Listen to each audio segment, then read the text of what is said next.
Okay, we're going to use Cloy's timing kit 9-4201S, as in Samuel. Okay, we've got our crankshaft keyway at 12 o'clock, so let's put in a new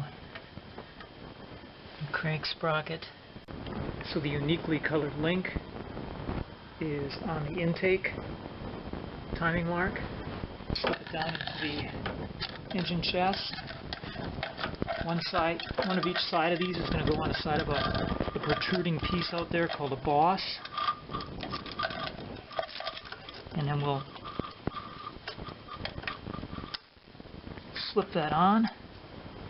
Okay, now we're going to take our 18mm socket on here and turn this bolt in. Just finger tight for now. Okay, now we're going to bring the adjustable timing guide.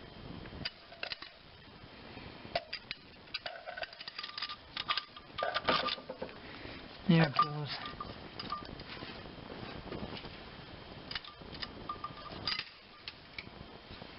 Now we'll go down below and finish this up.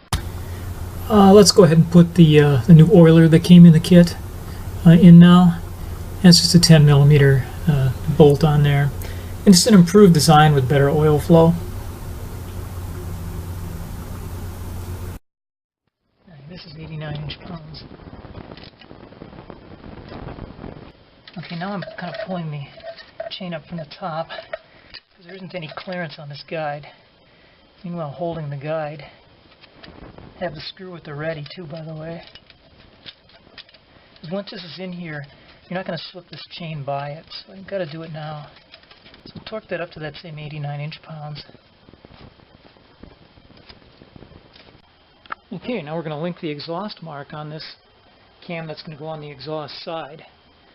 This gear with the other mark, the other marks on the chain, kind of the bluish mark. Get that centered on it. And now, let's put your bolt in loosely.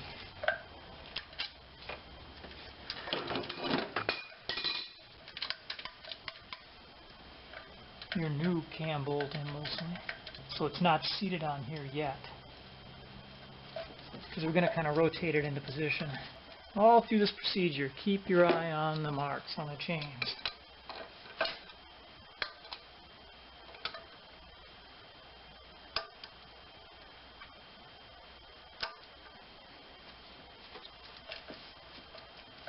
So rotating this intake cam counterclockwise.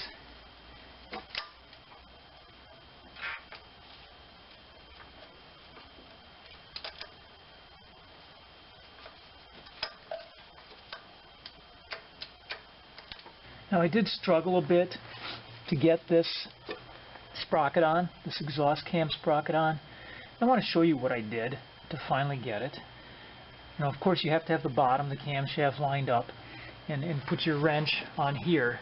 But what I was having trouble with is getting it seated over here on the other side. And what finally did it for me was just using a marker and making a line on the engine, on the cam, on this piece on top of the cam and on the gear, where they were lined up. So I had taken off the chain back off and set the sprocket in place, and then made the mark.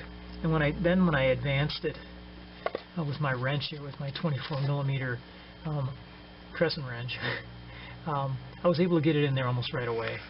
Otherwise, I was just fumbling and fumbling, trying to hold everything together and get that thing seated. Just a little tip. Okay, so next goes in this fixed guide on the right here.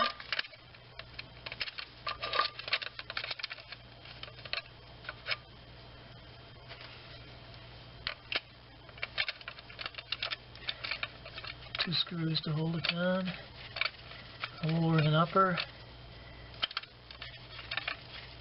I'm not going to turn these all in until I got them both started. Turn these in all the way until they're both started. The other one goes through that, if you remember that plug on the top, and that's kind of a challenge for me. So we all have our little special challenges, don't we? So for me on this one, it's getting the screws started. in this blind hole here. And it's just impossible. I'm just trying to get it into the slot, creating my own shade. There. Oh boy, I think I lost it. Okay, taking a peek down in there, looks like I've got it. So whatever. Now I'm gonna put on the universal and then a little extension, torque this thing down. Okay, we've got this torqued back up. Reaching through the hole there.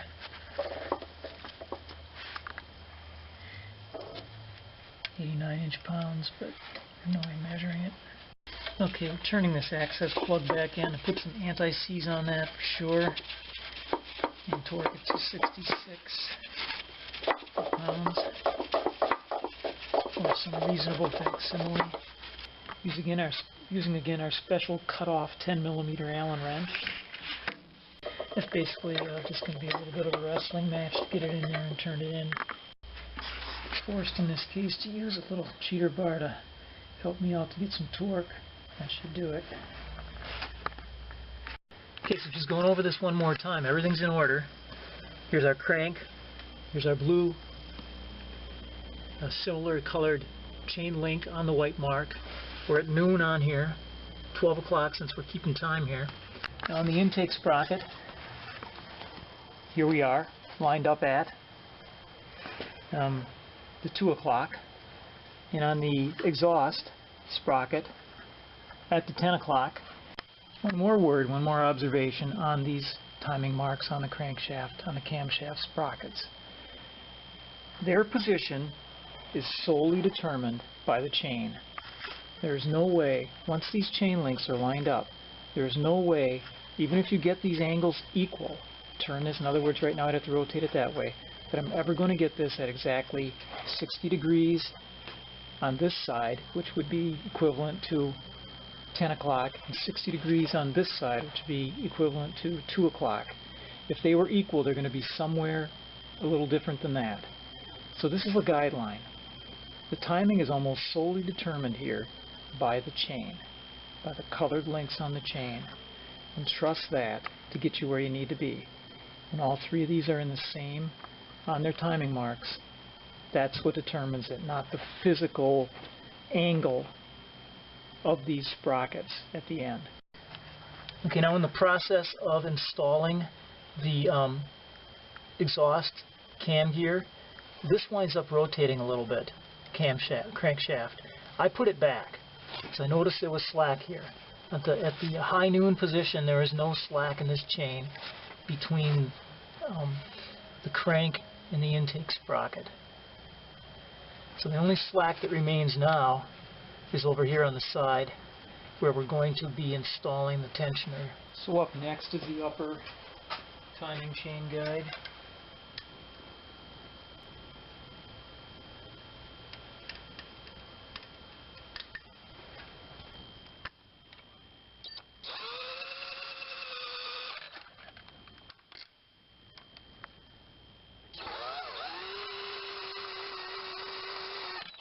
Torque these to 89 foot-pounds. So with an 18mm socket, torque wrench, backup wrench on the camshaft, torque it to 63 foot-pounds, plus 30 degrees.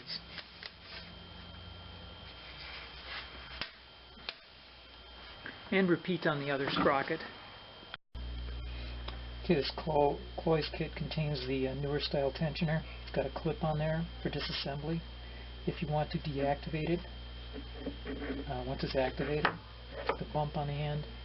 Same 1.25 inch socket will fit on there. Not sure what the metric equivalent is, but this is deactivated. You can tell because there's no spring tension on it.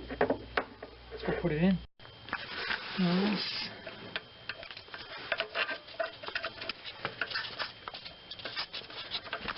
Okay, we'll turn it in and then we'll get our socket, torque it to specs. So this goes into 55 foot-pounds.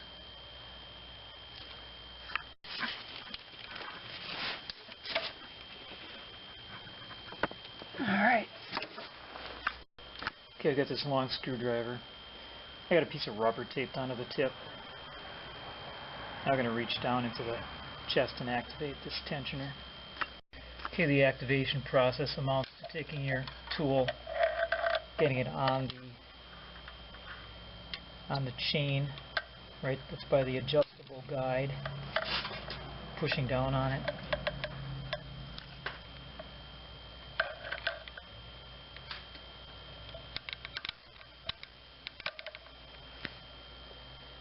Okay, nothing's happened.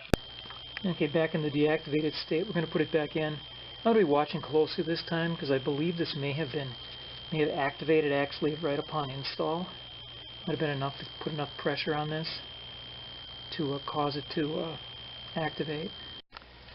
Yeah, this chain was loose before in the tensioner. I could move it, so it went ahead and activated right on install. I never had to hit it with the push deal, pushed in a couple millimeters with a screwdriver at all. Okay, having just completed replacing the timing chain and all other timing chain components, now we're going to walk through the valve positions on an entire engine cycle, 4-stroke cycle on cylinder 1. Okay, here's my indicator of piston position in the cylinder. The lower one would be piston at top dead center. The longer one is going to be piston at bottom. Okay, spark plugs out. Our little indicator's in. Okay, so the piston's up.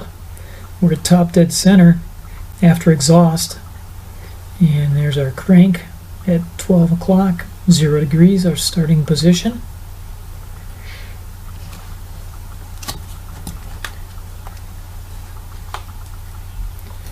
And the position of the exhaust cams about 7 o'clock, having come off the exhaust valve. Moving over to the intake, it's about 5, approaching the intake valve. And our sprockets are at 10 on exhaust and 2 on intake. Okay, we're going to crank this by hand now. And here we go down, going into the intake stroke. See our intake valve popping open, the cam activating it. Again, going down, and the cam is off the valve.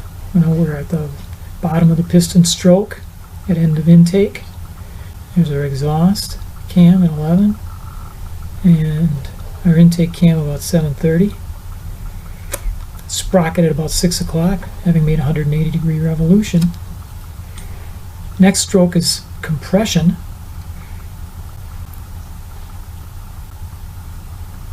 And so up we come again, and our cams are moving, both valves are closed. And let's see where we end up.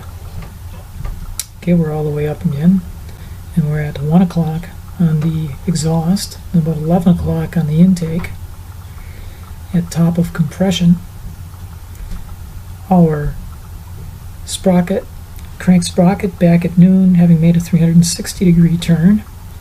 Okay, now we're at the top of the power stroke. I'm going to be heading back down, delivering the fuel charge. And there we go. At the bottom, let's check the cams again. And the exhaust is sitting at 5. And the intake at about 2:30. We've gone 1.5 revolutions, 540 degrees on the crank. And now our next stroke is going to be exhaust. We're going to be coming back up again. There we go. Exhaust cam activating the exhaust valve, going down, and we're all the way back up. Now made 2 revolutions, 720 degrees, and we're back where we started. 7 o'clock on the exhaust valve, 5 o'clock on the intake. Hey, this is what we wanted.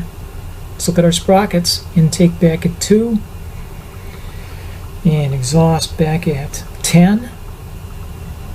So this is back in the correct timing position. So we've confirmed now that everything stayed in order during 2 revolutions of the engine, and we're ready to put this car back together. Thanks for watching.